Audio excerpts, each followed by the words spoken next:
Hey guys, I'm interested in whether this entire process for you, this goal pursuit, has bolstered your resilience, or if you even thought that that would be a consequence of this process.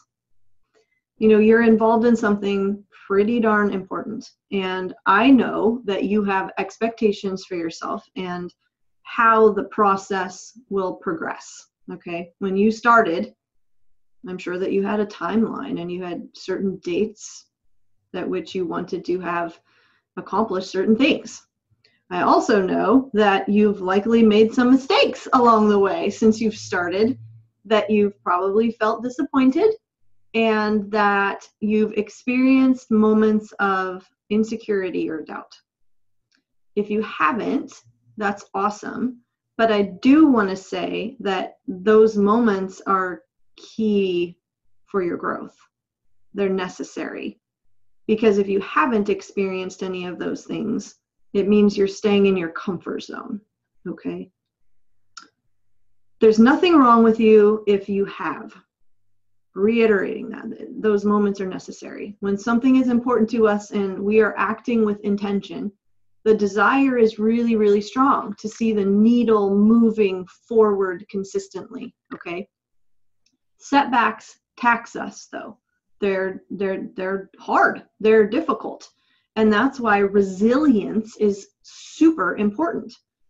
Resilience indicates our ability to recover from adversity. And study after study now is showing that resilience is believed to be one of the greatest indicators of our personal happiness and ability to thrive throughout life.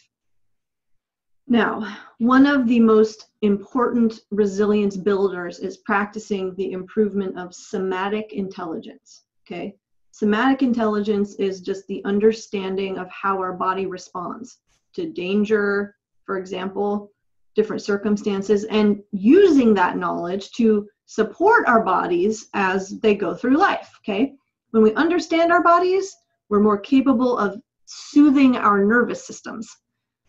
And we can do this through body-based awareness practices that kind of steady our brain's perceptions of and responses to danger, okay?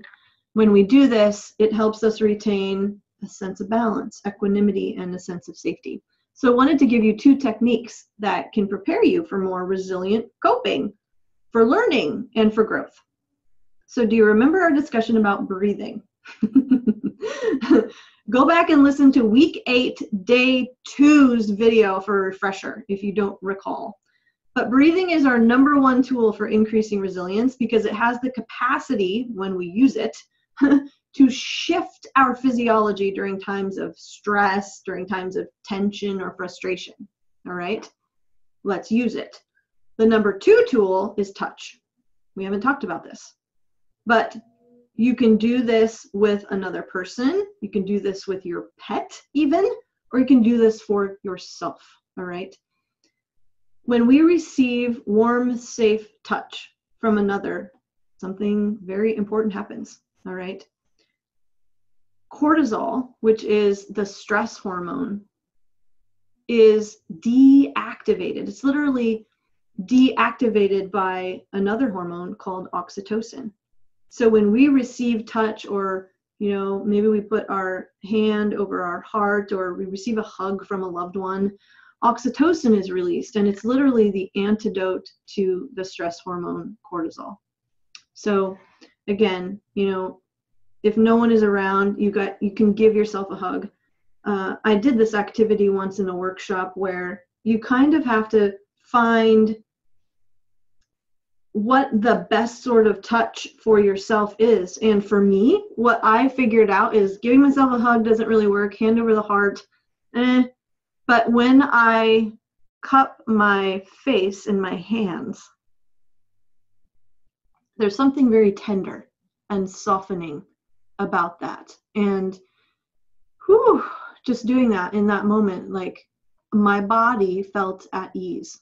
So I encourage you to try some of these techniques.